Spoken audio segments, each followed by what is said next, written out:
Hello दोस्तों, तो बढ़ते हैं इस सीरीज के 4th एपिसोड की रिव्यू कमेंट्री की तरफ। वीडियो पसंद आए तो वीडियो को लाइक और चैनल को भी याद से सब्सक्राइब कर देना। एपिसोड की शुरुआत में साशा अपने बेटे को डांट रही थी कि एक काम भी तुमसे अच्छे से नहीं हो पाया, जबकि वो बोला कि मैंने आपके कहने पर आंटी को वो चेरी जैम वाला केक दिया। तो ये सुनकर साशा शॉक्ड हो गई कि क्या चेरी जैम वाला, तुमने उसमें स्ट्रॉबेरी जैम नहीं मिलाया था? और वो बोला कि नहीं, चेरी जैम स्ट्रॉबेरी जैम से ज्यादा मजे का होता है ना। अब साशा समझ गई थी और दिल ही दिल में कहने लगी कि अच्छा, तो वो हमारे सामने एलर्जी होने का नाटक कर रही थी, हम सबको बेवकूफ बना रही है। लेकिन इसको पता कैसे चला कि मैं इसको टेस्ट कर रही हूँ? अगर ये याओनिंग है तो फिर इसका मतलब कि अन्निन गायब है। लेकिन अगर उसकी जगह ये भी मार दी जाए तो अन्निन के नाम जो 20% शेयर्स है वो तीजा के नाम हो जाएंगे। इधर अन्निन अपनी अलमारी में से कपड़े निकाल कर देख रही थी कि ये ना तो मेरे स्टाइल के हैं और ना ही मेरे साइज के। वो हिस्ट्री फाइल देखने से तो यही पता चला कि मैं पास्ट में बहुत वीक हुआ करती थी, लेकिन अचानक से ये कैसे हो गया कि मैं इतनी ब्रेव हो गई। लॉन्गशिंग कंपनी पर सोंगपा ने कब्जा कर लिया और अन्निन के डैड की डेथ हो गई, लेकिन रीजन अभी भी किसी को पता नहीं। यकीनन इसके पीछे सोंगपा का ही हाथ होगा, लेकिन अन्निन के नाम 20% शेयर्स है, इसलिए वो लोग मुझे इतनी आसानी से तो जाने नहीं देंगे। और ऊपर से इंस्पेक्टर हुशियाओ को भी शायद मेरी आइडेंटिटी का शक हो गया।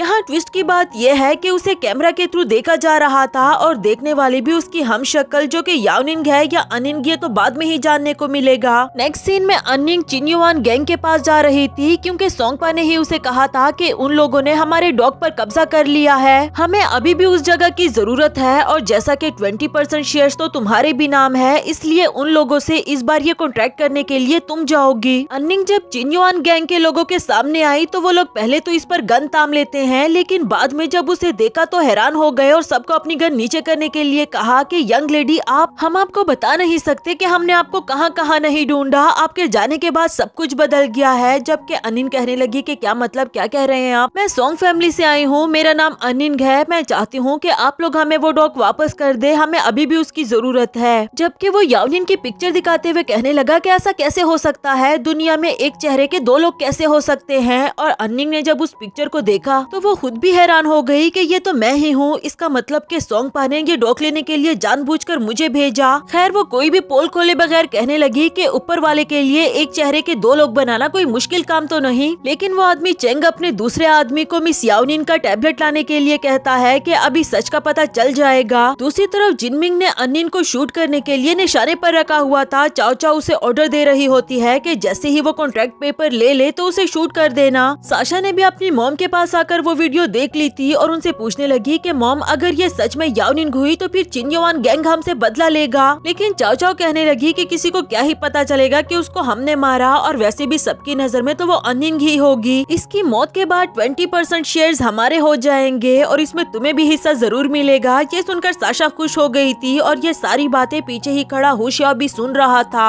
अब वो जल्दी में वहाँ से जाने लगा और बेइची उसे पूछ रहा था कि अभी तक उसकी आइडेंटिटी रिवील नहीं हुई, क्या हमें उसे बचाने के लिए जाना चाहिए? हुशियाओ बोला कि अगर वो हमारा टारगेट हुई तो फिर 1 मिनट भी लेट होना हमारी बेवकूफी होगी। इधर चेंग वो टैबलेट अन्निन को देते हुए कहता है कि आप इस पर फिंगरप्रिंट लगाओ, ये मिस याओनिन का टैबलेट है जो सिर्फ उनके ही फिंगरप्रिंट से ओपन होगा, तो हमें अभी आपकी आइडेंटिटी पता चल जाएगी। अन्निन दिल ही दिल में काफी डरने लगी। इधर जिंगमिंग ने भी अपनी गन रेडी कर ली थी, पर जैसे ही उसने फिंगरप्रिंट लगाया तो वो मैचेबल नहीं था। अन्निन की जान में जान आई और चेंग तो हैरान हो गया कि ऐसा कैसे हो सकता है, मैंने इसमें कोई मिस्टेक कर दी क्या? जबकि दूसरी तरफ अन्निन की वही हम शक्ल उसे कैमरा में देखते हुए कहती है कि चिन्युआन गैंग छोड़ने के बाद मैंने सब कुछ तुम्हारा रिप्लेस कर दिया है, अब मैं देखती हूँ कि तुम अपना अगला मूव कैसे खेलोगी। मिस याओनिन यानी कि अन्निन यहाँ पर बैठी हुई है और वहाँ जो खड़ी थी वो याओनिन है। खैर इधर अन्निन चेंग से कहती है कि मैंने सुना था चिन्युआन ग्रुप बहुत ट्रिकी है और मुझे अंदाजा नहीं था कि मेरा वक्त जाया करने के लिए तुम लोग मेरे साथ इस तरह के ट्रिक्स लड़ाओगे। चेंग बोला कि अब जब तुम हमारी यंग लेडी हो ही नहीं तो फिर तुम्हारे साथ पोलाइटली पेश आने का क्या फायदा? सबने दोबारा से अपनी गन उस पर ताम ली थी, लेकिन इतनी खूबसूरत लड़की को सिर्फ मार देने का क्या फायदा? क्यों न इसकी खूबसूरती का मजा चखा जाए। वो इस तरह अन्निन के साथ बदतमीजी करना शुरू कर देते हैं और उसने इसे थप्पड़ मार दिया। अब तो और भी वो सब इसकी तरफ बढ़ने लगे, जबकि एंड टाइम पर वहाँ एंट्री होती है इंस्पेक्टर हुशियाओ की। वो इनके पास आते हुए कहता है कि इतने सारे मर्दों ने एक बेचारी सी लड़की को घेर रखा है, ये कहाँ की मर्दानगी हुई? अन्निन जल्दी से उसके पास खड़ी हो गई और चेंग कहने लगा कि इंस्पेक्टर हुशियाओ, तुमने हमारे बॉस को मारा और अब तुम्हारी इतनी हिम्मत कि तुम हमारे सामने आ खड़े हुए। मैं तुम्हें वार्न कर रहा हूँ कि सोंग फैमिली के मामले में तुम खुद खुद को इन्वॉल्व मत करो। जबकि हुशियाओ कहने लगा कि मैं जानता हूँ तुम अपने बॉस का बदला लेना चाहते हो, लेकिन यकीनन तुम ये तो नहीं चाहते होगे कि तुम्हारे इतने सारे आदमी मारे जाए। अब वो अनिन को वहाँ से चलने के लिए कहता है, पर वो बोली कि जब तक मुझे कॉन्ट्रैक्ट पेपर्स नहीं मिल जाते मैं यहाँ से नहीं जाऊंगी। पर हुशियाओ बहुत ब्रेवली उसे उठाते हुए वहाँ से ले जाने लगा और फिर सबके सामने उसे अपनी गाड़ी में लाकर बिठा देता है। वो गाड़ी से बाहर आते हुए कहने लगी कि मैंने कहा ना मैं नहीं जाऊंगी। हुशियाओ बोला कि अगर मैं यहाँ पर ना आता तो अब तक तुम मारी जा चुकी होती, और वो बोली कि ये सारा प्लान तुम लोगों ने मिलकर बनाया और अब मुझे बचाने का नाटक कर रहे हो। हुशियाओ उसे समझाने की कोशिश करने लगा कि सोंगपा है और मैं हूँ, हम दोनों को एक मत समझो, लेकिन उसने अपनी गन निकाल कर इस पर ताम दी। इसी दौरान जिनमिंग को ऑर्डर मिल गया कि उस लड़की को मार डालो, वो किसी भी तरह हमारी फैमिली में वापस नहीं आनी चाहिए। अब वो भी रेडी हो गया था, लेकिन उसके शूट करने से पहले ही इधर हुशियाओ को मिरर में से अंदाजा हो गया था और वो अनिन को साइड पर कर देता है। फायर बैक करके जिनमिंग को वहाँ से भगा दिया और अनिन से कहने लगा कि ऐसा लग रहा है कि चिन्युआन गैंग का मसला जब तक हम हल नहीं कर लेते हम दोनों के लिए यहाँ से मिलना मुश्किल होगा। अनिन हैरान हो गई कि हम दोनों, और वो बोला कि हाँ इस वक्त सोंग फैमिली के नजर में हम दोनों पार्टनर्स हैं। आफ्टर दैट चिन्युआन गैंग में वापस आ गए थे, जबकि चंग गुस्से में इनसे कहता है कि तुम दोनों की हिम्मत तो देखो, जाने के बाद फिर से वापस आ गए। अनिन बोली कि हम चिन्युआन गैंग के रूल्स को फॉलो करेंगे, आपके पास डॉक है और मेरे पास लोंगशिंग ग्रुप के 20% शेयर्स, तो क्यों ना गेम स्टार्ट कर दी जाए। गेम कुछ ऐसी थी कि एक गन में सिर्फ 3 पिस्टल डाल दी गई और अपनी बारी आने पर खुद को शूट करना था। अब ये लक पर डिपेंड करता है कि कौन बच पाएगा। खैर गेम स्टार्ट हो गई थी और हम देखते हैं कि इंस्पेक्टर हुशियाओ अपनी सिक्स सेंस के थ्रू उसकी हेल्प कर रहा होता है। सेम फिगर लाने के लिए वो बार बार कुछ न कुछ करके टेबल को हिला देता और एक बार तो अनिन की बारी आ जाती है खुद को मारने की।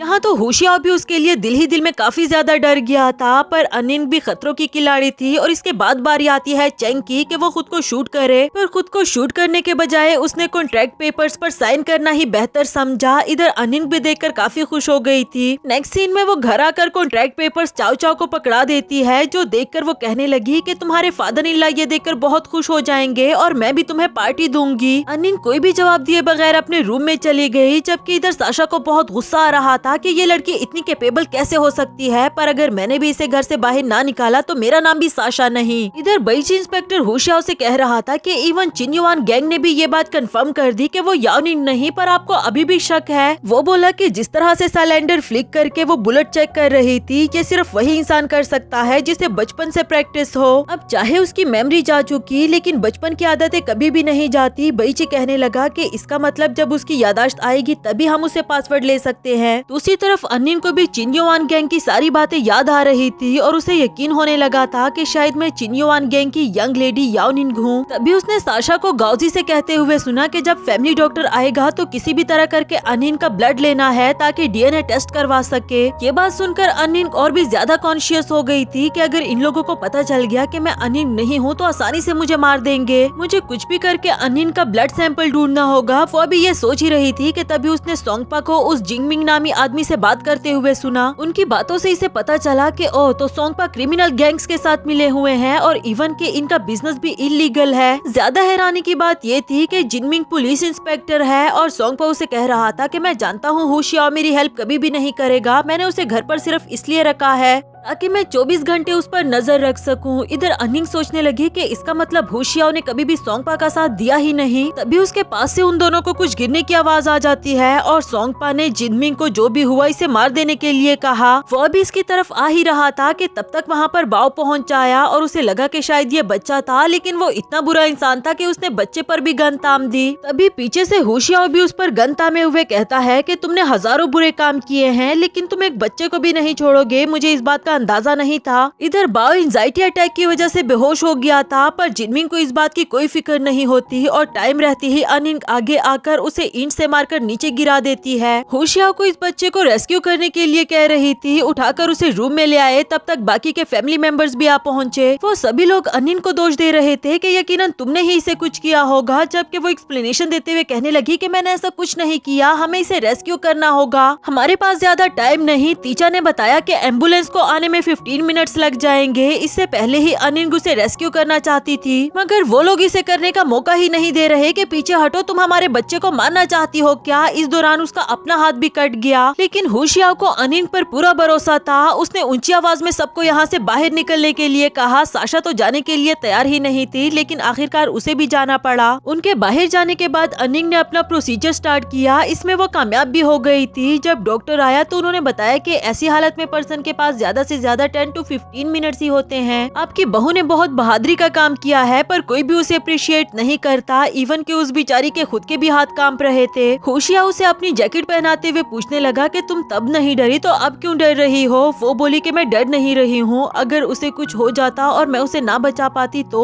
होशिया बोला कि ऐसा कभी भी ना होता, क्योंकि तुमने उसे दिल से बचाने की कोशिश की थी, और अगर ऐसा हो भी जाता तो इसके कॉन्सिक्वेंसेस मैं भी तुम्हारे साथ फेस करता। हिम्मत करके अनिंग बोली कि मुझे हमेशा यही लगता रहा कि आप सोंगपा का साथ दे रहे हो, पर मैं गलत थी। लेकिन आप हो कौन? होशिया ने जवाब दिया कि मैं कौन हूँ ये मैटर नहीं करता, पर तुम मेरे बारे में क्या सोचती हो ये मैटर करता है। इसी के साथ हमारा ये वाला एपिसोड भी खत्म हुआ।